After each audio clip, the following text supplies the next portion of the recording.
Halo Sobat Planters, jumpa lagi di Bincang PTPN dengan narasumber utama kita, Bapak Muhammad Abdul Ghani.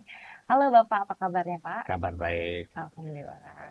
Oke, Mei. Kita di sini agak spesial nih, Mei. Tempat kita berbeda nih. Betul, kita biasanya podcast di kantor, hari ini kita di rumah Bapak Ghani. Betul. Lihat kan kita hijau-hijau gini kan sangat Bener. menggambarkan Pak Ghani sebagai seorang planters. Betul banget, ini benar-benar asri banget ya Ren. Mulai dari sayur-mayur sampai dengan buah-buahan, ini lengkap loh, ada semua. Rumah ini kan Pak menjadi satu hal yang penting untuk Bapak berhenti sejenak dari aktivitas dan kesibukan Bapak sebagai seorang CEO nih Pak. Dan ada istilah juga mengatakan bahwa rumahku adalah surgaku. Pak. Bagaimana Bapak mengartikan istilah tersebut? Iya. Jadi kalau terima kasih ya, selamat datang Reno, Neta, ini di rumah saya ini. Ini rumah ini dari desain awalnya, ide itu saya yang buat, termasuk bahkan arsitek tinggal menerjemahkan apa yang persis seperti yang saya inginkan. Dan itu ada di bahasa Inggris, itu ada namanya house, ada home. Jadi kalau house itu satu merujuk kepada satu bentuk atau satu bangunan, tapi kalau home menjalankan fungsi. Kalau kita di agama Islam ada baiti jannati, rumahku adalah surgaku. Jadi kita terinspirasi dua hal tersebut, maka saya menganggap rumah itu merupakan tujuan berlabuh terakhir dalam kegiatan sehari-hari. Dan ini pun rumah pertama dan mungkin rumah terakhir yang saya buat dan saya tidak akan pindah dari sini insya Allah. Jadi ini rumah pertama yang saya buat sendiri. Saya belum pernah membuat rumah itu sendiri, desainnya dan ini terakhir insya Allah karena saya nggak ingin pindah dari sini dalam pengertian ya ini lingkungan ini sudah cocok. Mungkin kalian tahu ini kayak lingkungan di perkebunan juga. Karena ini dulu kebun ini dulu kebun karet. Ini dulu kebun karet zaman sebelum tahun 90-an. Luasnya cukup 6.000 hektar ini dulu milik PTP 11 yang sekarang menjadi PTPN 8. Lalu tahun 90-an dijadikan kawasan hunian. Jadi saya memang sehari-hari kalau hari libur mostly aku di rumah. Jadi saya jarang keluar kalau acara-acara ada misalnya undangan, resepsi, kemudian acara kalau acara sama anak cucu kadang-kadang mereka males ngajak saya karena saya itu nggak betah. Saya maunya kalau keluar rumah ya maunya saya pulang gitu. Jadi saya memang termasuk orang rumahan. Nah Pak, biasa kan Bapak hari libur nih di rumah ya Pak? Iya. Apa aja sih Pak kegiatan Bapak nih di rumah? Iya, kalau ya seperti orang pada umumnya, saya kalau pagi sholat subuh di masjid ya, pulang olahraga. Kadang-kadang ya habis olahraga jam 8 saya ngantar ibu ke pasar kan, pasar. Saya suka ke pasar ya, pasar. Karena saya belanja ikut belanja juga sendiri, enak lah, merdeka betul. Terus, ibu ya Pak? iya, terus ke rumah, kadang-kadang ke rumah cucu. Itu hari Sabtu ngantar cucu les gitu kan, jam 9 lah. Itulah keharian. Kayaknya jarang saya keluar kecuali ya kegiatan tadi. Ternyata seorang direktur utama pun masih mengantar istrinya ke pasar. Oh iya. Saya tuh ini yang aja saya beli sendiri tuh kadang-kadang. Sayuran-sayuran, bibit, saya beli sendiri di pasar. Jadi kalau saya ini ada tanaman ini cabai apa tuh benihnya saya beli sendiri. Kadang-kadang saya beli cabai yang sudah merah itu saya kupas, saya ambil bijinya, saya jemur di sini, saya nanam. Kalau kegiatan Bapak dalam mengisi waktu sendiri nih Pak, apakah Bapak terus mengimprove diri dan sebagainya Pak? Jadi begini, ada perubahan life of style sejalan dengan perubahan teknologi ya. Saya dulu selalu kalau hari libur waktu senggang selalu membaca. Saya dulu. Jadi kalau dalam perjalanan saya suka kalau di pesawat ya kan, itu baca buku dulu ya. Tapi sekarang karena ada media ada smartphone, kita ya akhirnya ya mendengarkan, tapi musik jarang sih. Saya mendengarkan ya perbincangan di YouTube tentang masalah. Soalnya masalahnya kalau cucu saya tahu tuh Reno. Cucu saya kalau di kamar tidur ada TV itu. Dia tahu itu TV-nya opa, nggak boleh diganggu. Kenapa? Itu TV politik katanya. Karena sebenarnya anak-anak tahu, anak saya kelas cucu tahu ya kan. Satu kelas 0 kecil, satu kelas 1 SD. Dia tahu itu karena yang diperbincangan di situ politik. Jadi itu yang ada sedikit perubahan. Maka membaca buku sekarang kok kayaknya sudah kalah. Padahal kalau kita ingin deep ya, pendalaman satu masalah kan yang bagus kan buku. Apalagi sekarang udah canggih juga, udah namanya e-book ya. Nah, itu jadi masalah juga. Kan beda nih. Kita baca, makanya kan baca koran dengan koran yang digital dengan koran yang ini buku kan karena sambil tidur beda ya. Jadi memang tapi itu kan kemajuan teknologi di ikuti.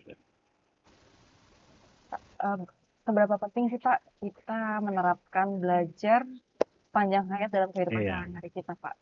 Karena di dalam hadis itu kita kan diminta nuntut ilmu dari ayunan dari masa kecil sampai yang lahat kan. Itu sebenarnya Islam itu atau agama itu sebenarnya mendorong kita untuk selalu memperbarui pengetahuan, pengalaman. Itu kan menjadi hasanah yang akan menjadikan seseorang itu menjadi sebagai makhluk yang bisa pada akhirnya nanti supaya dia bisa menggunakan akal budinya untuk mensyukuri nikmat Allah, memahami bagaimana kebesaran Tuhan.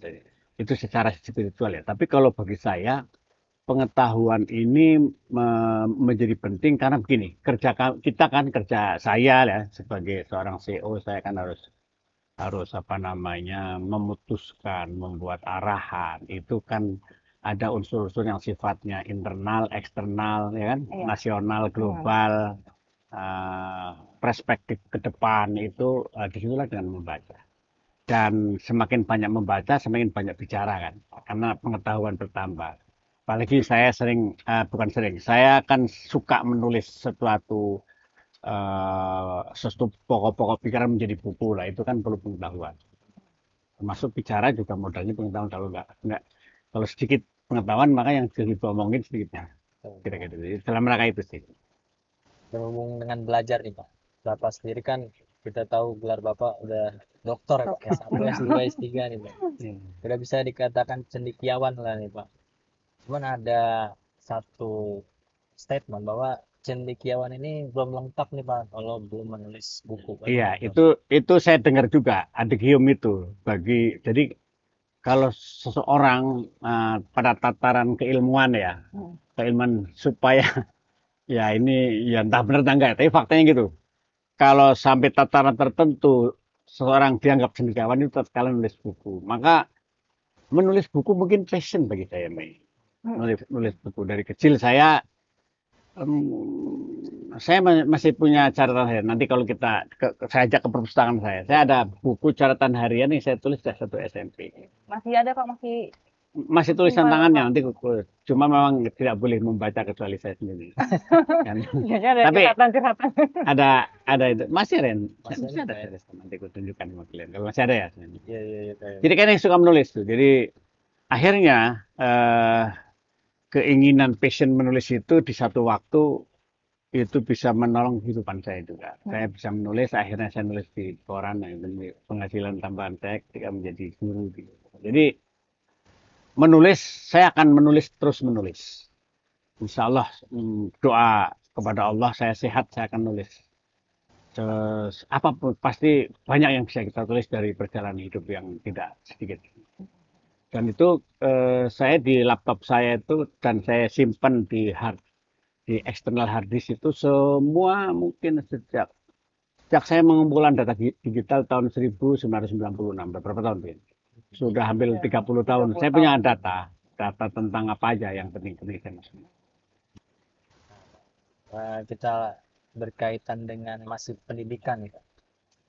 Seberapa penting sih Pak pendidikan dalam mengejar cita-cita Iya, atau asa, dan bagaimana Bapak memperjuangkan itu untuk mewujudkannya meski iya, banyak rintangan? iya. Soalnya begini ya. Saya itu saya itu berangkat dari bukan siapa-siapa. Baik, mungkin saya di sesi podcast yang lalu saya sering menceritakan kepada kalian ya, pada seluruh planters bagaimana perjalanan hidup saya itu tidak mudah dari kecil, dari bukan siapa-siapa. Bahkan dalam beberapa hal pendidikan saya pun trial and error kan. Aku sekolah yang penting sekolah, walaupun salah sekolah, pindah sekolah, sampai pindah sekolah nggak diterima kosong, lalu 2 bulan mau ujian diterima, aku belajar 2 bulan. Artinya saya memang dari bukan siapa-siapa. Termasuk ketika saya selesai kuliah, saya memasuki dunia kerja juga saya bukan siapa-siapa. Bahkan tahun 1985 awal, itu saya merantau istilahkan dulu ada pernah buku merantau ke Delhi ya, merantau ke Sumatera Utara itu saya sendirian. Dan itu sekali merantau dari diri saya sekali itu langsung Sumatera Utara.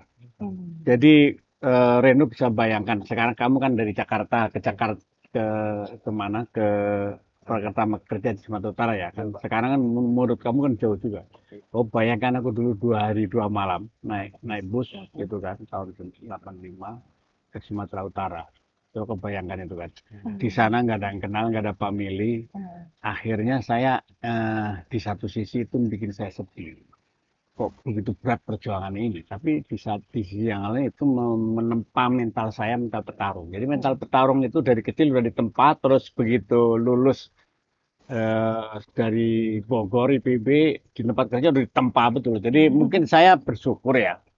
Orang kalau cerita tentang kesulitan itu kan membuat kita apa namanya sedih ya. Tapi kalau dalam hal tertentu ketika kita menjalani exercise ya, menjalani tantangan, menjalani jalan yang terjal itu kan bikin kita kan, Makin kuat. main kuat tanpa ini. Biasa banget ya Ren ya.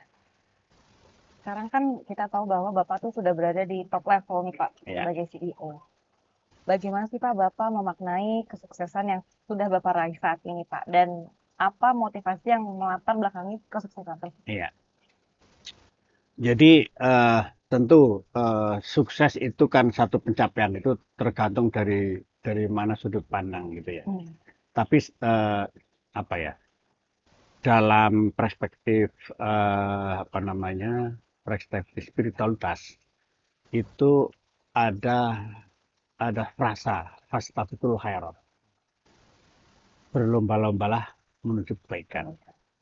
Dalam apa? Jadilah manusia yang berkemajuan. Jadi saya memaknai atas itu nggak ada ujung.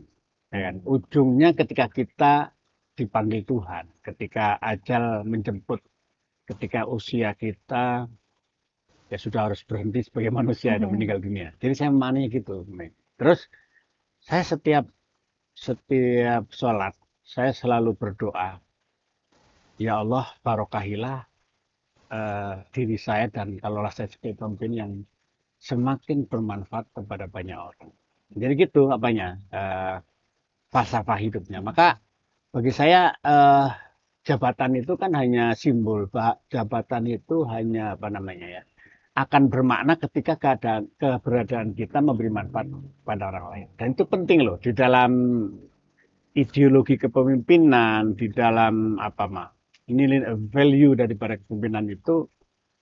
Kepemimpinan itu melekat 2 hal tadi. Satu, hak dan kewajiban.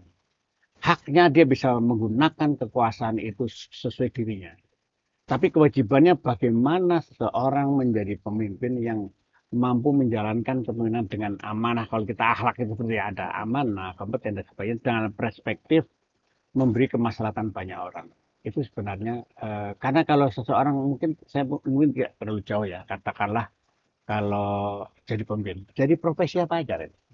Ketika profesi dimaknai dalam perspektif yang rendah, hanya sekedar saya bekerja untuk mencari nafkah, nah itu menurut saya value-nya rendah. Tapi coba kalau kita bekerja apapun pekerjaannya, tidak lihat tinggi rendahnya, pendek panjangnya, kecil besarnya. Kalau kita maknai sebagai pengabdian kepada Tuhan dan kita jalankan dengan baik, maka itu menurut saya itu value-nya akan mendorong kita menjadi lebih bersemangat, tidak tertekan dengan persoalan. Ya, kalian tahu setiap hari saya punya tekanan persoalan kan ya. Pasti karena begitu luas dari mulai Aceh sampai Papua, kemudian meliputi ratusan ribu orang. Tentu masalah selalu tiap hari. Tapi saya berusaha ketika kita bekerja dalam rangka mempelajari Allah, insya Allah itu menjadi hiburan. Ya stres pasti manusia nggak kalau saya bilang saya nggak pernah stres sombong lah ya. Ya stres tetap stres, tapi saya bungkus stres itu, saya manage, saya maintain stres itu menjadi sumber nilai.